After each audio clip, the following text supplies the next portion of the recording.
Everyone, मैं हूं प्रतिमा और आप सभी का आई एग्जाम बी के ऑनलाइन प्लेटफॉर्म पर स्वागत है। आज हम वर्तनी से संबंधित कुछ प्रश्नों को हल करेंगे, लेकिन प्रश्नों पर आगे बढ़ने से पहले जो विद्यार्थी राजभाषा से संबंधित किसी भी परीक्षा की तैयारी ऑनलाइन करना चाहते हैं, वे हमारे राजभाषा के ऑनलाइन कोर्स से जुड़ सकते हैं। और यदि वे 13 सितंबर से लेकर 16 सितंबर के बीच में किसी भी कोर्स से जुड़ते हैं तो उनको हमारे सभी कोर्स पर 57% की छूट दी जाएगी, चाहे वो नाबार्ड ग्रेड ए हो या फिर IBPS SO हो या इसके अलावा PFRDA। सभी राजभाषा के कोर्स में ये छूट दी जा रही है। तो इन सभी छूट को पाने के लिए कोड यूज करना है BEEDAY। तो आज ही राजभाषा के किसी भी कोर्स से जुड़ जाइए और अपनी तैयारी को सुनिश्चित कीजिए। तो चलिए अब चलते हैं प्रश्नों की तरफ। तो यहाँ पर हमारा पहला प्रश्न है, किस शब्द की वर्तनी शुद्ध है? वर्तनी कहते हैं हिंदी में मात्राओं को। अगर किसी शब्द में सही मात्राएं लगी हैं तो वो होगी वर्तनी शुद्धता। यहाँ पर हमारे विकल्प हैं आधीन, व्यवहारिक, मिष्ठान, अत्यधिक और ई विकल्प है यानी पांचवा विकल्प है दुनिया। तो यहाँ पर दुनिया नहीं होता है, यहाँ पर नाम में जो बड़ी ई की मात्रा लगी है वो गलत है। इसमें छोटी ई की मात्रा होनी चाहिए, शब्द होना चाहिए दुनिया।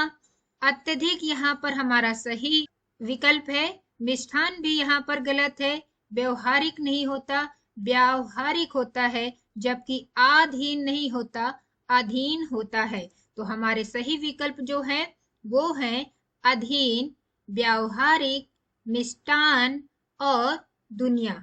यहाँ हमारा दूसरा प्रश्न है, निम्नलिखित में से शुद्ध वर्तनी वाला शब्द है। यहाँ पर भी आपको शुद्ध वर्तनी वाला शब्द बताना है।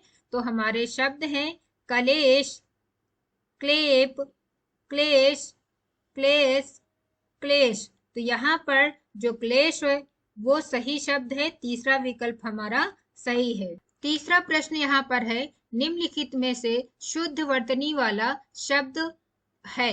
तो यहाँ पर श्रृंगार के अलग अलग विकल्प लिखे हुए हैं।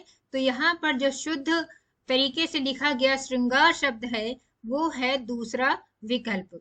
चौथा प्रश्न है, निम्नलिखित में से शुद्ध वर्तनी वाला शब्द है। यहाँ पर एक ही शब्द के अलग अलग विकल्प दिए हुए हैं और वो शब्द है उज्जवल।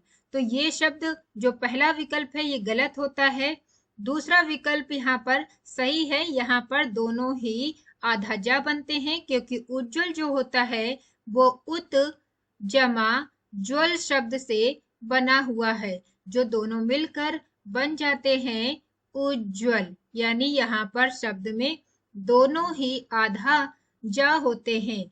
यहाँ पर तीसरा विकल्प गलत है, चौथा भी गलत विकल्प दिया गया है और पांचवा पूरी तरीके से गलत है। तो यहाँ पर जो हमारा सही शब्द है वो है दूसरा विकल्प। यहाँ हमारा अगला प्रश्न है, निम्नलिखित में से शुद्ध वर्तनी वाला शब्द है। यहाँ पर भी आपको शुद्ध वर्तनी बतानी है। तो यहाँ पर एक ही शब्द के अलग अलग विकल्प दिए हैं, तो आपको सही विकल्प का चुनाव करना है।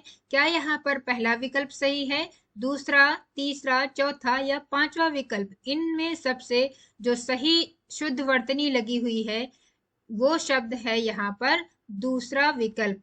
यहाँ पर दूसरा विकल्प पूरी तरीके से शुद्ध लिखा गया है। हिरण्यकशिपु सही शुद्ध वर्तनी होती है।